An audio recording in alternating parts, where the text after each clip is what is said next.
During today's episode, we join with Stephen Woodworth as we talk about the church and the Great Commission. One thing that we're going to be talking about today, what I really am passionate about, is helping the church understand its calling and God's great plan to reconcile all things to himself. Missions is bigger than a program. It's bigger than a person. It is a calling from the beginning of time all the way back in Genesis. God has been pursuing us as a people to live for his glory and to join him in his work of calling others to the same. The Great Commission is not given to the faint at heart. It is written on the human heart that we were made for relationship with God. This is not one of those things where we say, Jesus, take the wheel. No, Jesus gave us the wheel, so now we have to go forward with it. It is not dependent on me. It is not dependent on me. God will fulfill his purpose. Every knee will bow. Every tongue will confess. So please stay tuned as we talk about the church and the Great Commission.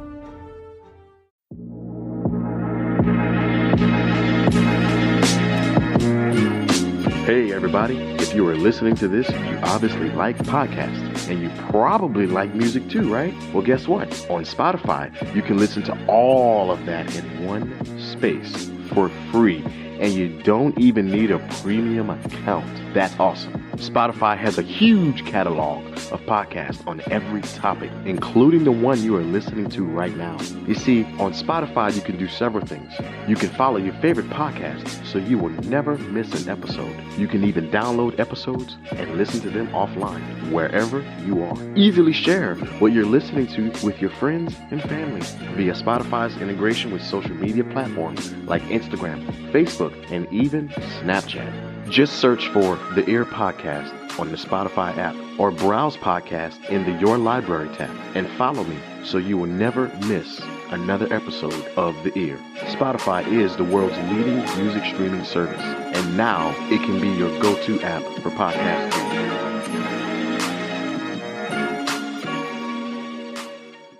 Have you ever thought about starting your own podcast? You see, when I was trying to get my podcast off the ground, I had a lot of questions. I mean, like a lot of questions. Questions like, how do I record an episode? Or how do I get my show into all the apps that people use to listen to podcasts? How do I make money from my podcast? The answer to every one of these questions is really simple. Anchor. Anchor is a one-stop shop for recording, hosting, and distributing your podcast. Best of all, it is completely 100% free and super easy to use. And now Anchor can match you with great sponsors who want to advertise on your podcast. That means you can get paid to podcast right away. In fact, that is exactly what I'm doing right now by reading this ad. So if you always wanted to start a podcast and make money doing it, go to Anchor. Go to anchor.fm/start and join me in a diverse community of podcasters already using Anchor. That's anchor.fm/start. I cannot wait to hear your podcast.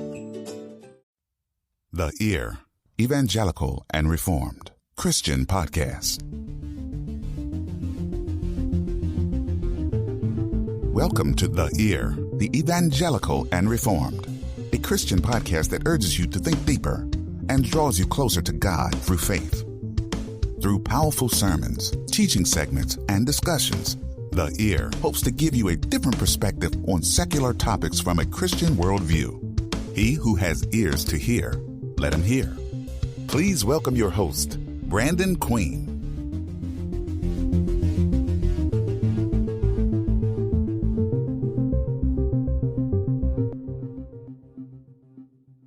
Good morning, podcast world, and welcome to yet another episode of The Ear. This is episode 11, and this is entitled The Church and the Great Commission with Stephen Woodworth. All right, Steve, go ahead and tell us who you are. Well, good morning.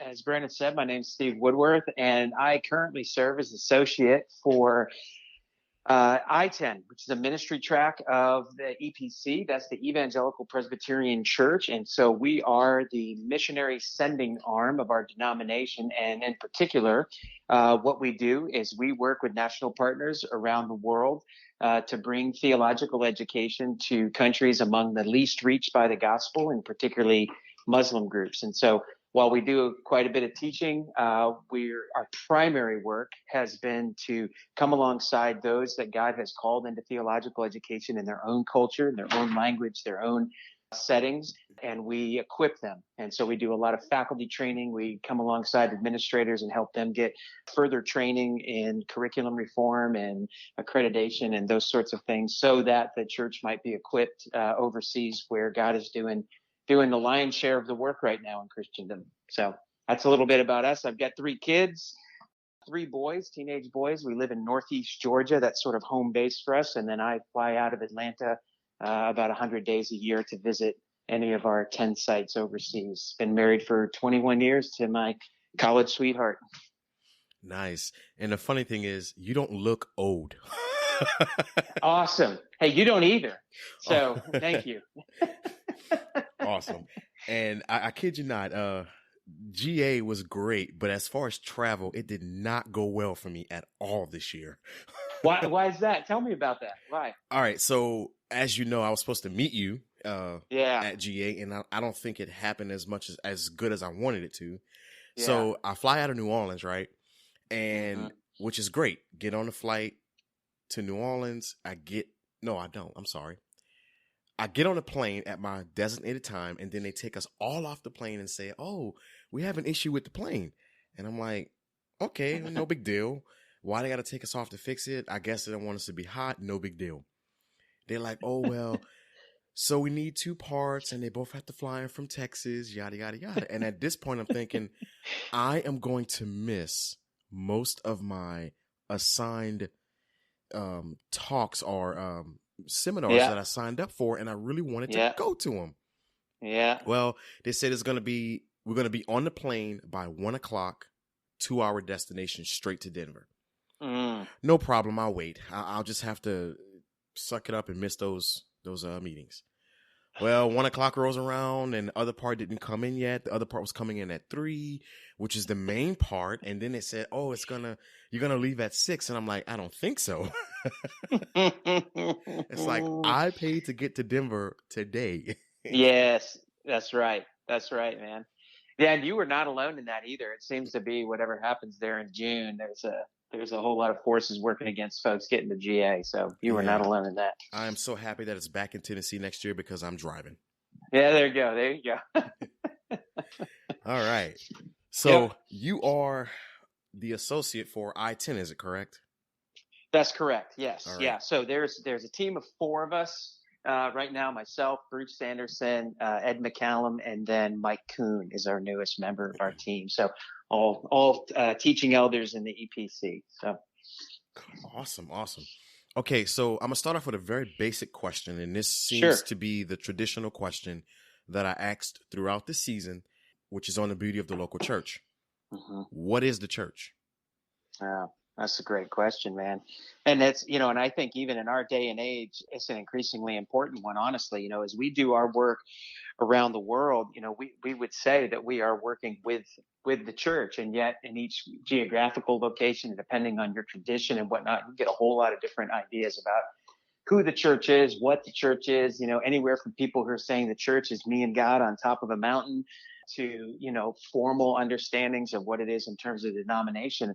I would say that it is, as a good Reformed answer, it is all of God's elect, and that means from the beginning of history until the end of time. I believe that God has chosen his people, and that's from every tribe, tongue, nation, people group in the world throughout time and history. Those that are of God's fold, that is his church. Those are the people that he has gathered. That is his family. Those are his children.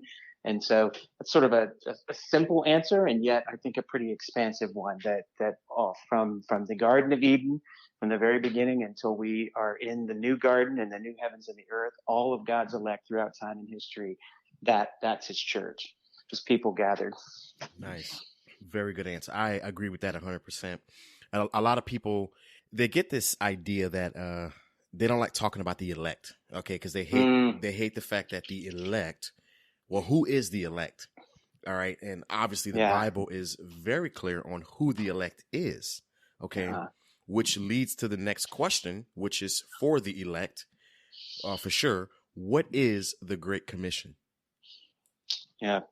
The Great Commission. Now, and this is, And this was the heart of a lot of what my article was about, because I do think that those two things work together in a unique kind of way, that when we're talking about specifically Reformed theology, that we have a unique contribution to make to the understanding of what the Great Commission is. Because for many people, when they say Great Commission, which is not, it's not even words that appear in the Bible, other than an editor later on put that in there to give us clarification about it. But Jesus was simply stating the fact that now that he has come, because of his life, death, resurrection, and ascension, he was handing over all authority now to his people. And because he had overcome the curse and the sin and overcome the devil, now there was going to be this era in which they could go forth and bring the kingdom to bear on this earth. And so for me, the Great Commission, very specifically, is the time where Jesus commissions his disciples and his larger church to free them up to begin the work and continue the work that Jesus had begun. And that was of bringing the reign and rule of God to the whole world. But what I argue in this article, and say, especially for those of us in Reformed theology, I mean, the Great Commission begins in the Garden of Eden. That as soon as sin enters the world, God begins the processes of reconciling all things back to himself. That is the greatness of the Great Commission, that it is that big, and it is that broad, and it is that inclusive, that has been all of human history. We would look at all of what God has given us throughout redemptive history as the Great Commission. It certainly includes what Jesus says to his disciples at the end, but I think too often we sort of church often thinks that's the beginning of missions.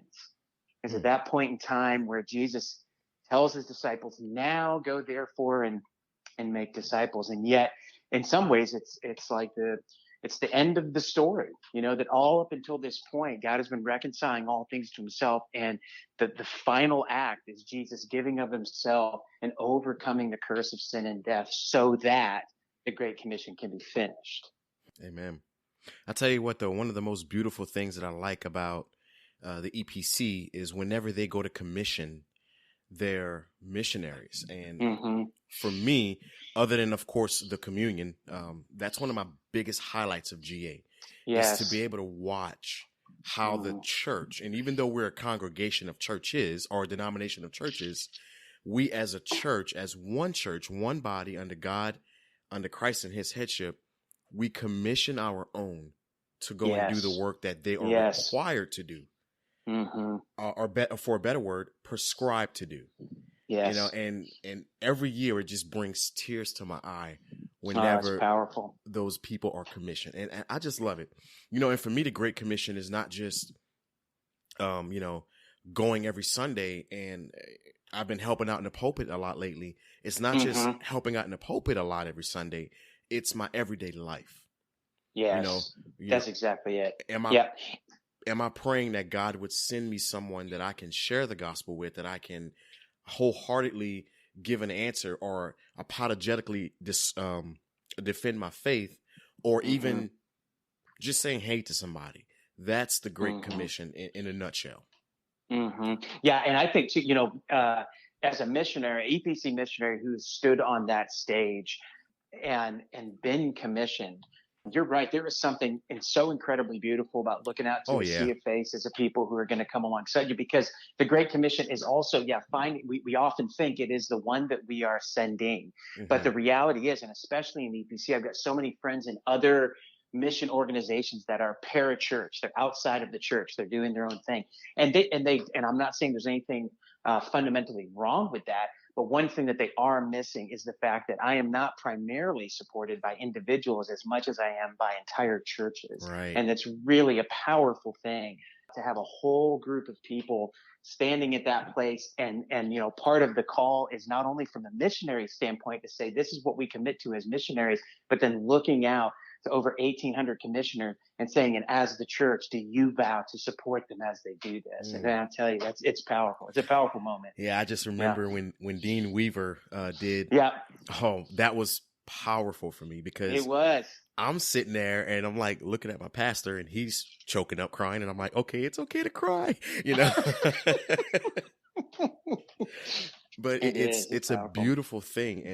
And what I want my listeners to hear is when we look at Matthew 28, that whole chapter, not just the Great Commission passage, but the whole chapter, it sets us up